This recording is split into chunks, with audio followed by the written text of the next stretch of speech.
Hi folks. Well, today I wanted to tell you a slightly different story about Scotland, and this one is about Scotland's real life cannibal clan who preyed on travellers. Now I have to say at the start, this is legend, and to be honest, nobody really knows how historically accurate it is, but it's certainly a story that is quite well known in Scotland and perhaps other places as well. But anyway, it's an interesting story if nothing else.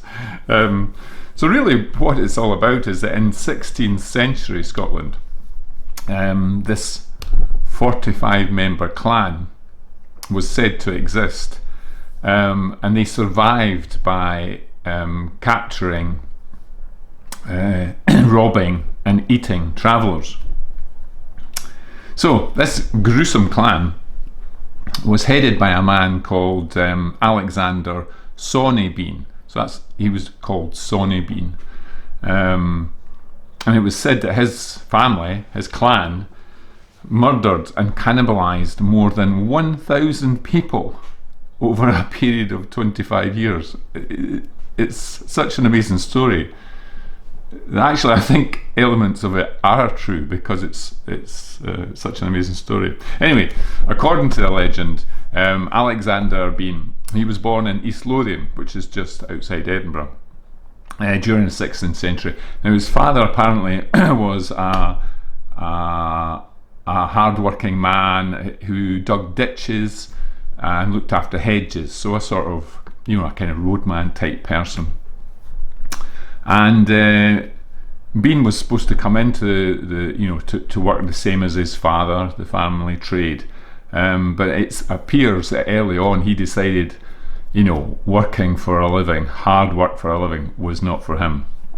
So he left home, and then he got together with this woman who apparently was quite a vicious woman, and her name was, or she was known as Black Agnes Douglas. So yeah, she was apparently quite renowned as well, and she apparently shared Sonny's inclinations, and they after some robbing and cannibalization of one of their victims, the couple ended up in a coastal cave over on the west coast of Scotland, between Girvan and Ballantrae, and it was in a place called Benane Head. So that's right over the west coast of Scotland, south of Glasgow. Ayrshire, for those of you who know Scotland quite well, in Ayrshire. So this cave apparently was a huge cave, 180 metres deep, and the entrance was blocked by water during high tide. So the couple were able to live there undiscovered, and as I said at the start, did so apparently for 25 years. Now Sonny and Agnes produced 8 sons and 6 daughters, and then subsequently 18 grandsons and 14 granddaughters. And this bit is this disturbing bit about the story, and well, not just the only disturbing bit, but disturbingly, the grandchildren were the products of incest, and they grew up unable to speak and read or anything. So the way this family operated, the Bean clan operated, was that they sort of lay in ambush at night. They only worked at night, and they would, rob and murder people or small groups. They didn't attack big groups, but say small groups of people or an individual. And they brought the bodies back to the cave, where the corpses were dismembered and eaten, and they pickled parts of bodies and leftovers in barrels. So this is really gruesome stuff. Um, Now, they were, what's the right phrase? Canny. I was going to say that's not the right phrase. Devious, probably. That they discarded body parts at times, which would wash up on nearby beaches, and they thought this would help conceal their crimes, as it could look like the people who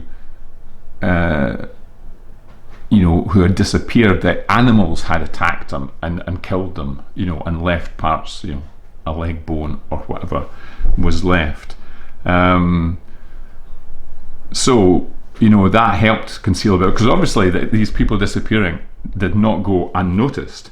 But because the Bean clan stayed in the cave all day they were in the cave, they only came out at night. The villagers were totally unaware that these people were living nearby. So it wasn't as if they were aware of them. Nobody knew they existed. And that was the issue. So, however, obviously the disappearances kept happening and continuing, and several organised searches took place trying to find the culprits, but nothing was found.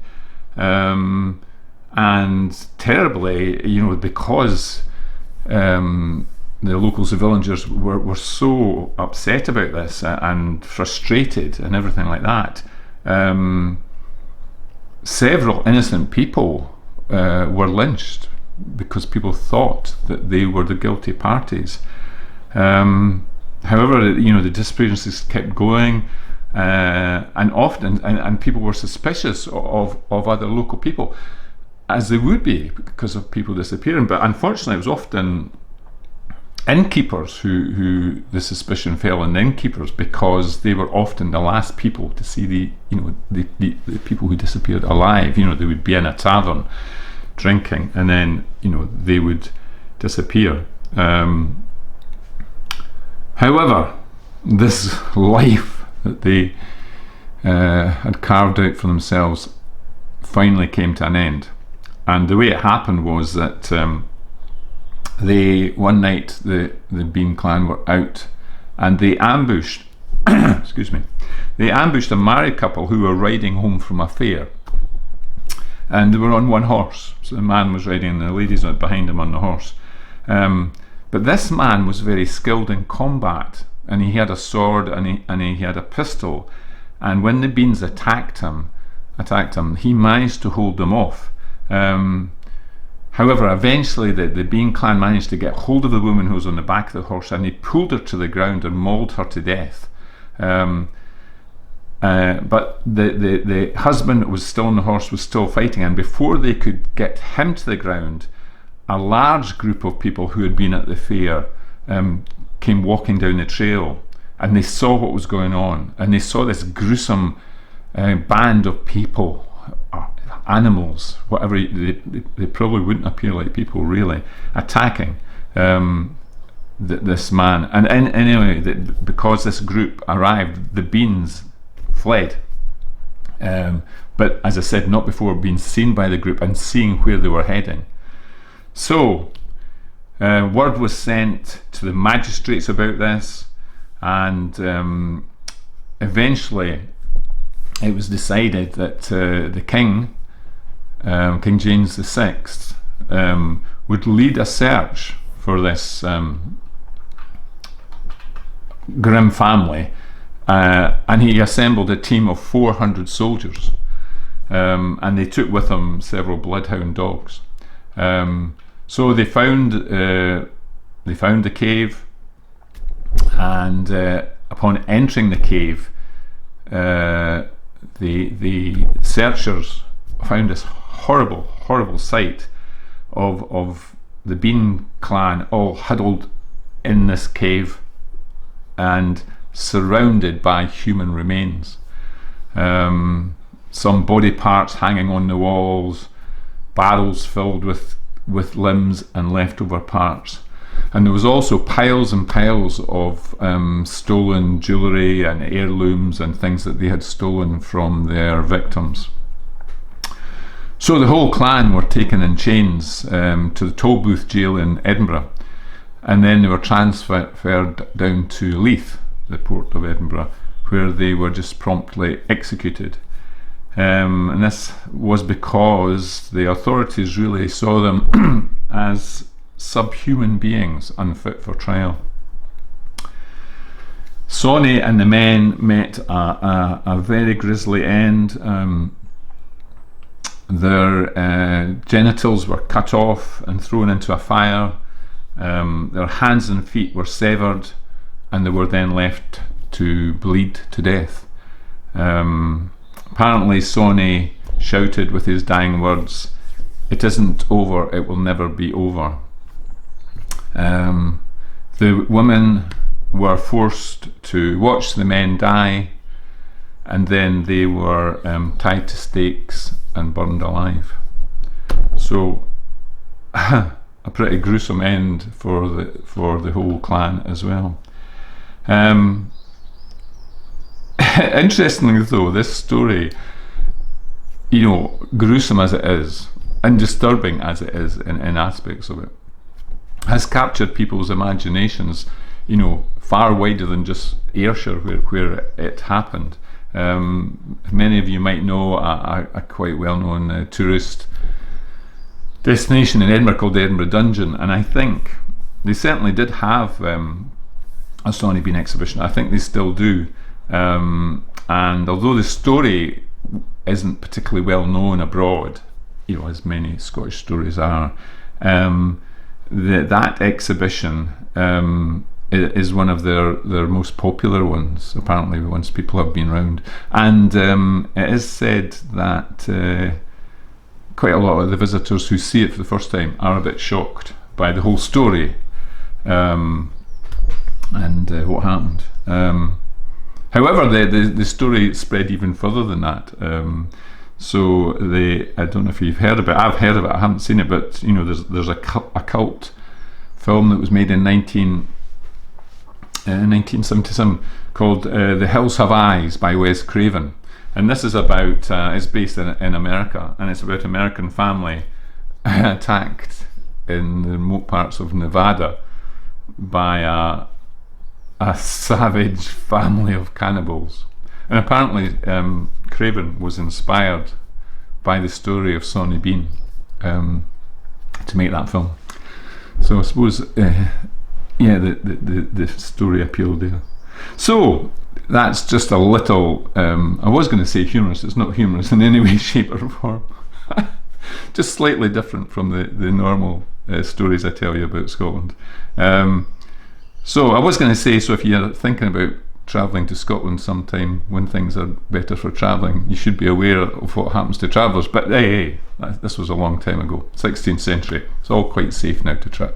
When we are allowed to travel, it's quite safe to come to Scotland, and we don't rob you and eat you anymore.